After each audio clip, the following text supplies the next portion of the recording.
తమ జీవితకాలమంతా ప్రభుత్వ యంత్రాంగంలో కీలక పాత్ర పోషించి దశాబ్దాల పాటు నిరంతరాయంగా ప్రజలకు సేవలు అందించి చివరకు పదవి విరమణ పొందిన విశ్రాంత ఉద్యోగులకు ఇది నిజంగా ఒక గొప్ప శుభవతని చెప్పవచ్చు. సర్వీస్‌లో ఉన్నప్పుడు ఎంతో గౌరవంగా బతికి రిటైర్డ్ అయ్యాక మాత్రం తమ సొంత హక్కుల కోసం, తమ కష్టార్జితం కోసం ప్రభుత్వ కార్యాలయాల చుట్టూ కాళ్ళరిగేలా తిరుగుతూ పడిగాపులు కాస్తున్న పెన్షనర్లందరికీ ఇప్పుడు ఒక కొత్త ఆశ కనిపిస్తుంది. రాష్ట్ర ప్రభుత్వ ఖజానాలో సరిపడా నిధులు లేకపోవడం వల్ల గ్రాట్యుటీ మరియు ఇతర రిటైర్మెంట్ బెనిఫిట్స్ ఎప్పుడు వస్తాయో తెలియక ఒక రకమైన అభద్రతా భావంతో మరియు తీవ్రమైన అయోమయంలో ఉన్న పెన్షనర్లకు ఇప్పుడు న్యాయవాదులు ఒక బ్రహ్మాస్త్రం వంటి మార్గాన్ని చూపిస్తున్నారు. అసలు ప్రభుత్వం దగ్గర డబ్బులు లేక కాలయాపన జరుగుతుంటే చట్టపరమైన పోరాటం ద్వారా ఆ నిధులను ఎలా రాబట్టుకోవచ్చు లాయర్లు ఇప్పుడు దిశనిర్దేశం చేస్తున్నారు. మీ ఇంటికి వస్తాం, మీ సమస్యను పరిష్కరిస్తాం, మీ పెండింగ్ సొమ్ము మీ ఖాతాలో పడేలా చేస్తామంటూ న్యాయవాదులు ఇప్పుడు బంపర్ ఆఫర్లు ప్రకటిస్తుండటం విశేషం.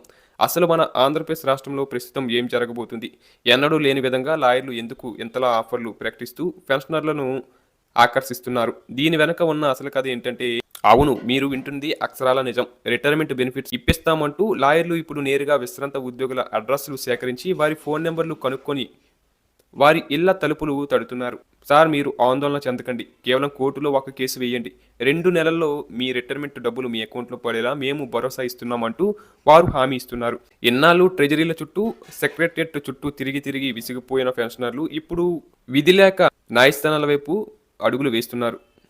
గతంలో పరిస్థితి చూస్తే ఒక కోర్టు కేసు వేయాలంటే లక్షల ఫీజులు చెల్లించాల్సి వచ్చేది, లేదా రిటైర్మెంట్ ద్వారా వచ్చే మొత్తం సొమ్ములో కనీసం 3% వాటాను లాయర్లు డిమాండ్ చేసేవారు. కానీ ఇప్పుడు మార్కెట్లో పోటీ పెరగడం మరియు కోర్టు తీర్పులు పెన్షనర్లకు అనుకూలంగా వస్తుండటంతో సీన్ పూర్తిగా మారిపోయింది. ఇప్పుడు కేవలం 25,000 రూపాయలు నామమాత్రపు ఫీజు చెల్లిస్తే చాలు, మీ తరపున కేసు వాదిస్తామని లాయర్లు ముందుకు వస్తున్నారు. అంతేకాకుండా మీతో పాటు మీ తోటి రిటైర్డ్ ఉద్యోగులను కూడా ఒక గ్రూపుగా తీసుకువస్తే ప్యాకేజీ కింద ఫీజును మరింత తగ్గిస్తామంటూ భారీ డిస్కౌంట్లు కూడా ప్రకటిస్తున్నారు.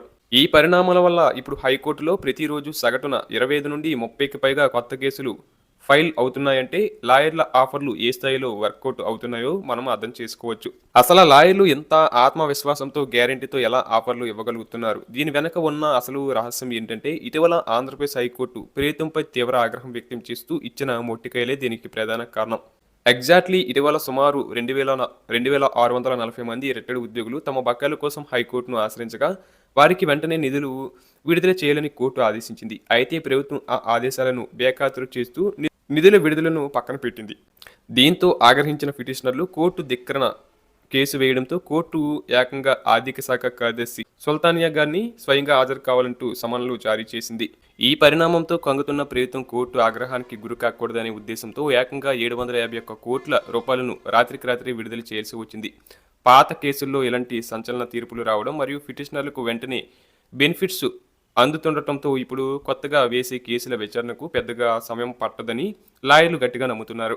ప్రస్తుతం ఉన్న సమాచారం ప్రకారం రాష్ట్ర వ్యాప్తంగా సుమారు 8,000 మందికి పైగా విశ్రాంత ఉద్యోగులు తమ రిటైర్మెంట్ బెనిఫిట్స్ కోసం కాయలు కాసేలా ఎదురుచూస్తున్నారు. దురదృష్టవశాత్తు ప్రతి నెల ఈ పెండింగ్ జాబితాలో మరో 500 మంది కొత్త రిటైర్డ్ ఉద్యోగులు వచ్చి చేరుతున్నారు. సగటున ఒక్కొక్క ఉద్యోగికి ప్రభుత్వం సుమారు ₹1,00,00,000 వరకు బకాయి పడి ఉండటంతో ఇది ప్రభుత్వానికి తలకు మించిన భారంగా ఒక పెద్ద ఆర్థిక సంక్షోభంగా మారింది.